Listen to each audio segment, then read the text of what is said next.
Salut à tous, aujourd'hui on se retrouve pour l'épisode numéro 143 de l'After Zap Image. On va débuter avec une déclaration de Zinedine Zidane. Il nous dit: tout le monde est prêt à jouer. Un joueur à 70% ou 80% ne jouera jamais. Il faut être à 100%. Je considère que tout le monde peut jouer. Donc tout le monde le sait, ce soir c'est le grand match pour le Paris Saint-Germain, la grande soirée. Le PSG va recevoir le Real Madrid après le match aller, cette défaite parisienne 3-1. Donc pour le Real Madrid, il y avait pas mal d'incertitudes au niveau des joueurs autour de ce match. Il y avait trois noms qui ressortaient. Marcelo, bon, on sait que normalement Marcelo il sera présent et titulaire. Et il y a encore deux incertitudes, c'est plutôt Toni Kroos et Luka Modric. Visiblement Luka Modric sera presque sûr un titulaire. Pour Toni Kroos c'est un peu plus incertain, mais il devrait quand même normalement être sur le terrain. Donc voilà, le Real devrait quand même composer une très très belle équipe ce soir avec des joueurs plus ou moins prêts, parce que même si Luka Modric sera là ce soir, ça fait quand même 5 matchs qu'il n'avait pas joué avec le Real Madrid. Donc maintenant on va pouvoir voir les 24 joueurs qui ont été convoqués par Zidane pour ce match face au Paris Saint-Germain. Donc on voit vraiment que voilà, il y a une très très belle équipe. Il y a normalement pas d'absent. On sait pas si Toni Kroos sera titulaire, mais au moins déjà il fait partie du groupe, donc normalement il pourrait être présent ce soir. Ensuite on voit une déclaration d'Unai Emery. Il nous dit: pour moi le plus important demain, donc c'était une déclaration qui est sortie hier, il nous dit: c'est le cœur, c'est un moment unique pour les supporters, pour la France qui aime le football aussi, un moment pour faire un pas en avant. Je pense que pour le Paris Saint-Germain ce soir, il faut montrer beaucoup d'envie, beaucoup d'agressivité et surtout de l'implication, et être présent pendant les 90 minutes au match aller. On sait qu'ils ont raté les 10 dernières minutes entre la 80e et la 90e. Ils l'ont payé très cher en encaissant 2 buts qu'ils vont devoir remonter. Ils vont devoir remonter ces 2 buts ce soir, les Parisiens. Donc même si ce soir le Paris Saint-Germain par exemple se fait éliminer, ils doivent au moins ressortir la tête haute en ayant tout fait et tout donné pendant ce match. Donc j'espère qu'ils vont sortir vraiment un gros match. Ça peut arriver de se faire éliminer, mais au moins de jouer ces 90 minutes à fond, chose qu'ils n'ont pas fait au match aller, parce que voilà, ils ont été absents des débats pendant 10 minutes et ils l'ont payé vraiment cash. Ensuite on voit une déclaration de Dani Alves. Il nous dit: avec Neymar on a convenu qu'on se retrouverait plus tard dans cette compétition, et jusque là quand on fait un pacte, ça marche toujours. C'est des joueurs qui se connaissent très bien. Bon, déjà bien sûr ils sont brésiliens les deux, ils ont longtemps évolué ensemble du côté de Barcelone. Donc voilà, Dani Alves il a fait la promesse à Neymar que tout simplement ils vont se retrouver plus tard en Ligue des Champions. Je l'espère pour eux, qu'ils vont pouvoir passer cette étape ce soir, et que Neymar pourra aussi revenir rapidement avec les Parisiens j'espère prochainement, pourquoi pas pour les quarts de finale, même si le Paris Saint-Germain se qualifie, même si ça serait un peu tôt étant donné la blessure de Neymar. Ensuite on part en Angleterre et on voit que Benjamin Mendy a effectué son retour à l'entraînement hier avec Manchester City.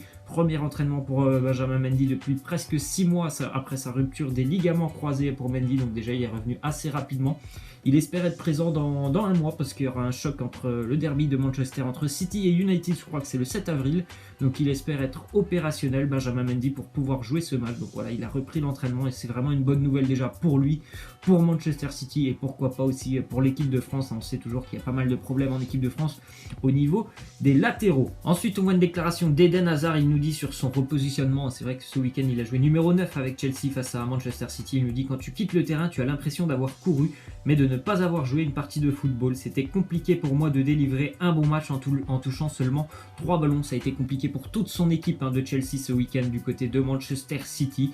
Antonio Conte il a fait une déclaration, il a dit: moi j'ai voulu fermer le jeu, essayer de poser le but, parce que j'ai bien vu qu'Arsenal pendant les 2 derniers matchs d'Arsenal face à City, ils ont essayé d'ouvrir le jeu, de jouer, ils sont pris 3-0 à chaque fois. Donc il a dit: je ne suis pas stupide, je vais faire une composition tactique avec des lignes resserrées. C'est ce qu'il a fait. Donc Chelsea a eu 0 occasion ce week-end face à Manchester City. Ils ont simplement été battus 1-0, mais ils ont été battus. Voilà, ça a été très compliqué pour toute son équipe, et aussi pour Hazard, numéro 9, il a vraiment touché aucun ballon lors de ce match. Ensuite on voit que N'Golo Kanté s'est évanoui à l'entraînement vendredi dernier, donc c'est certainement pour ça qu'il n'était pas présent lors de ce match face à Manchester City, alors que ses coéquipiers craignaient un problème cardiaque. Les examens effectués n'ont rien révélé, donc ça va être d'après le Télégraphe, un quotidien anglais. Donc il se serait évanoui à l'entraînement vendredi, N'Golo Kanté. C'est assez inquiétant, mais visiblement d'après les examens, il n'aurait rien, donc tant mieux pour N'Golo Kanté, joueur très important de l'effectif de Chelsea. Aussi, on pense à lui peut-être pour la Coupe du Monde, donc on espère vraiment qu'il n'y a aucun problème de santé.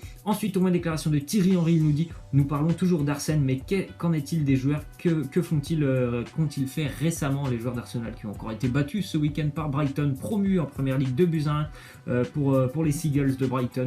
Donc voilà, cette équipe d'Arsenal, elle va très très mal. Il y a eu beau avoir l'arrivée de Pierre-Emerick Aubameyang, d'Henrik Mkhitaryan, cette équipe, elle est faite vraiment, elle est inconstante, elle est trop irrégulière, cette équipe d'Arsenal, et certainement que tout le monde a sa part de responsabilité là-dedans, que ce soit Wenger ou les joueurs.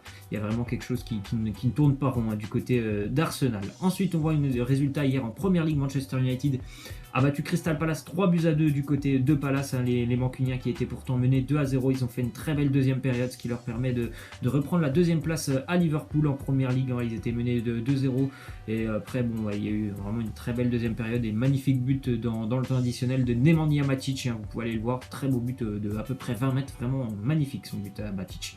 Ensuite, on voit que Ronaldo voudrait exclure 3 joueurs du 11 du Real Madrid face au Paris Saint-Germain. Donc ce soir, on sait que ça sera Zidane qui va faire la composition, mais Ronaldo quand même, il a fait part de ses envies. Il est tout simplement que déjà Isco, il n'apprécie pas vraiment Isco, parce que pour lui Isco est un petit peu trop égoïste à son goût.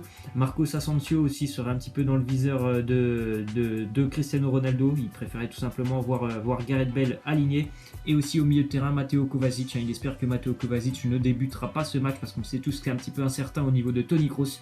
Il préfère voir largement un Toni Kroos, même à 50%, qu'un Matteo Kovacic titulaire ce soir. Ensuite, on voit que Neymar était omnubilé par cette rencontre face au Real Madrid, donc il a appelé en larmes ses coéquipiers brésiliens, et notamment Thiago Silva après le match du PSG ce week-end à 3, victoire pour les Parisiens 2-0. Il a appelé Thiago Silva tout simplement pour leur apporter tout son soutien lors de ce match face au Real Madrid. Il était en pleurs, bien sûr c'était vraiment le match qu'il avait envie de disputer, Neymar, ce match face au Real Madrid. Donc j'espère pour lui que le PSG pourra se qualifier et qu'il pourra exprimer tout son talent lors des prochains tour. Ensuite, on voit que la Fiorentina a décidé d'honorer la prolongation de contrat de Davide Astori, qui devait être officialisé aujourd'hui, et de verser le salaire à sa femme et à sa fille. Davide Astori, il est malheureusement décédé ce week-end lors de son sommeil avant un match du côté d'Udinese, à seulement 31 ans. Le très très bon joueur, quand même, à 15 sélections avec l'Italie, le capitaine de la Fiorentina. Donc beau geste de la part du club de Florence,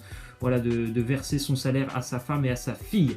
Ensuite, on voit les statistiques d'Edin Dzeko, le buteur de l'AS Roma, qui devient le premier joueur à inscrire 50 buts dans 3 équipes du top 5 de leur pays. Donc on voit avec Wolfsburg, l'année où il a été sacré champion d'Allemagne, 66 buts. Avec Manchester City, il a dépassé 50. Avec la Roma, 50 buts. Donc c'est vraiment quand même un très bon joueur, Edin Dzeko.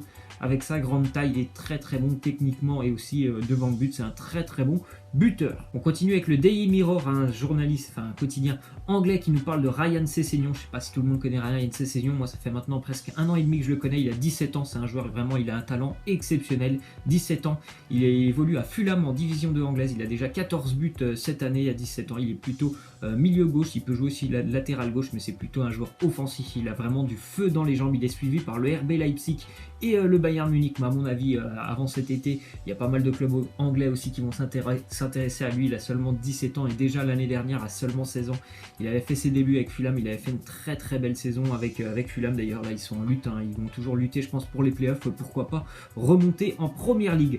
Ensuite, on voit que le Real Madrid et Florentino Pérez, le président du Real Madrid, aimerait recruter Christian Pulisic, 19 ans, le joueur du Borussia Dortmund, qui coûte à peu près normalement, le Real serait prêt à mettre 80 millions d'euros sur Christian Pulisic, l'ailier droit du Borussia Dortmund, qui n'est pas souvent titulaire du côté de Dortmund, Christian Pulisic. Donc c'est peut-être aussi pour précipiter le départ d'un des cadres du Real Madrid.